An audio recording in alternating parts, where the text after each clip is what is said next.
அனைவருக்கும் அன்பு வணக்கங்கள். இடர்களையாரேனும் எமக்கு இறங்காரேனும் படரும் நெறி பணியாரேனும் சுடருருவில் என்பரா கோலத்து எரியாடும் எம்மானார்க்கு அன்பராது என் நெஞ்சவர்க்கு. இறைவன் எனக்கு நேருகின்ற இடர்களை களையவில்லை என்றாலும், மனம் இறங்கி எனக்கு அருள் செய்யவில்லை என்றாலும், நான் செல்ல வேண்டிய நல்வழிகளை காட்டவில்லை என்றாலும், நெருப்பின் வடிவில் எலும்பணிந்து ஆடுகின்ற சிவனிடம் நான் கொண்டுள்ள அன்பு ஒருபோதும் குறையாது என்று அற்புத திருவந்தாதியிலே காரைக்கால் அம்மையார் சொல்கிறார்.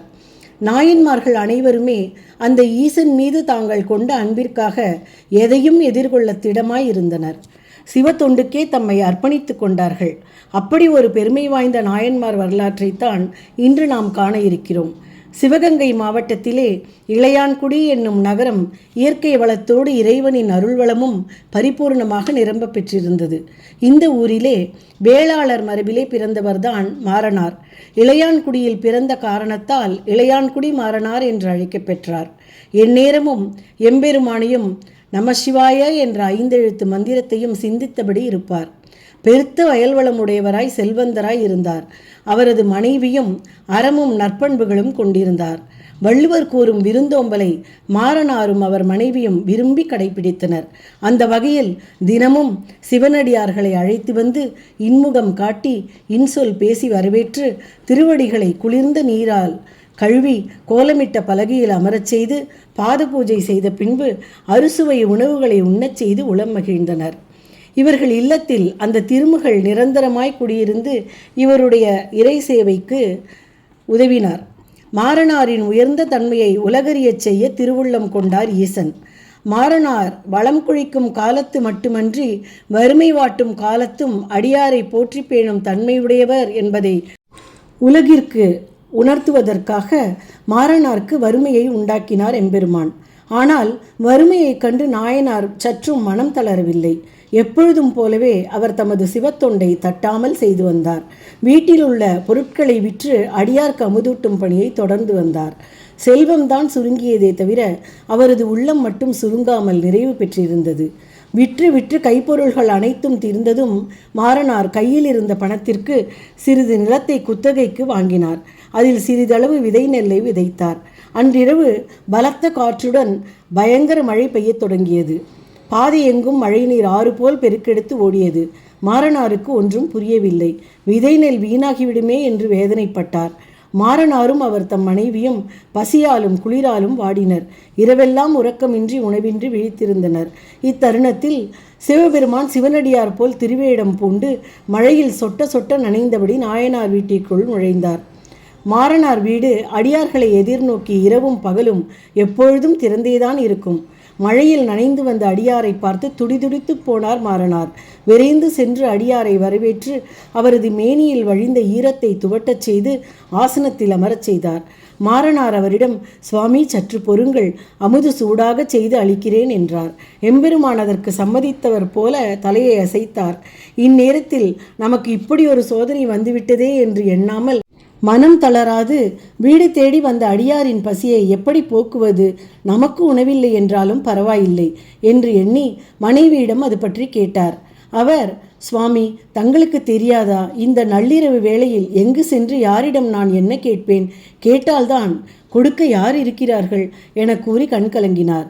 செய்வதறியாது இருவரும் திகைத்தனர். இடியும் மழையும் அதிகரித்து மின்னல் பளிச்சிட்டது. அம்மின்னலைப் போல் மனைவியின் உள்ளத்திலும் ஓர் எண்ணம் பளிச்சிட்டது. கணவரை நோக்கி, சுவாமி எனக்கு ஒரு யோசனை தோன்றுகிறது. கழனியில் காலையில் நாம் விதைத்த முளை நெல்லை வாரிக்கொண்டு வாருங்கள். இமைப்பொழுதில் குத்தி அரிசியாக்கி அடியார்க்கு அமுதிடலாம் என்றார்.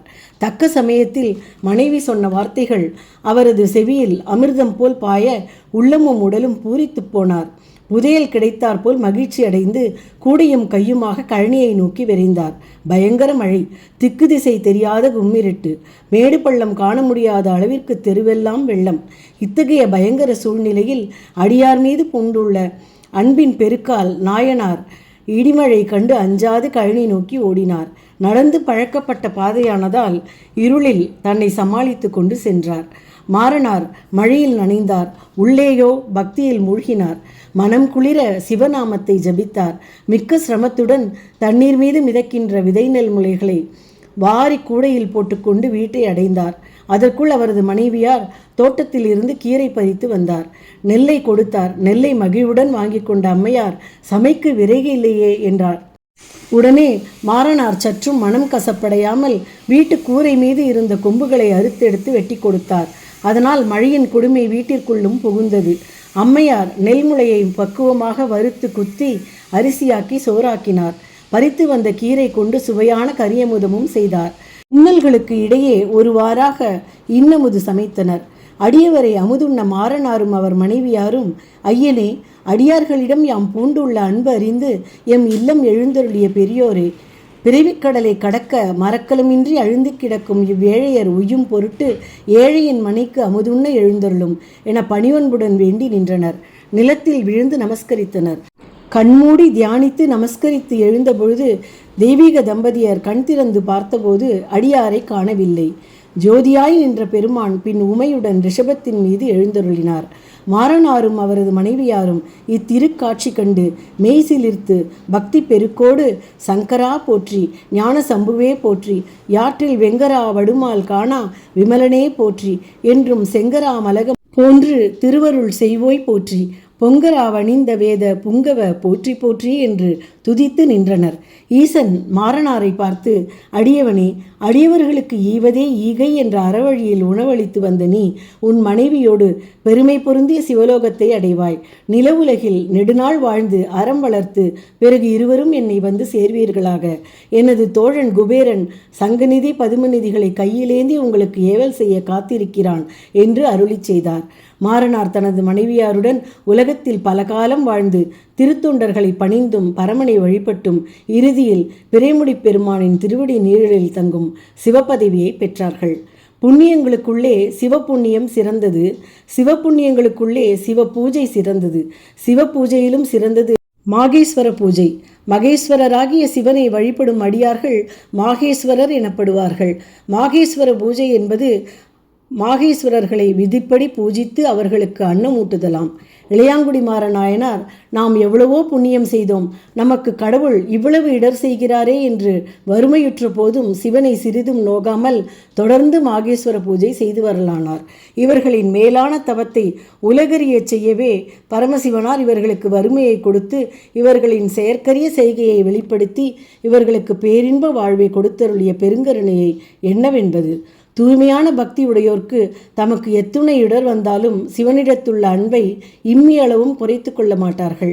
பஞ்சாட்சரத்தில் உயர்ந்த மந்திரம் இல்லை, மாகேஸ்வர தர்மத்தில் உயர்ந்த தர்மம் இல்லை என்று வாழ்ந்து காட்டி அருளிய இளையான்குடிமாற நாயனாரையும் அவர் மனைவி புண்ணியவல்லி அம்மையாரையும் வணங்கி போற்றுவோம். இளையான்குடி மாறனாரின் குரு பூஜை அவர் அவதரித்த ஆவணி மாதம் மக நட்சத்திரத்தில் கொண்டாடப்படுகிறது. திருச்சிற்றம்பலம்.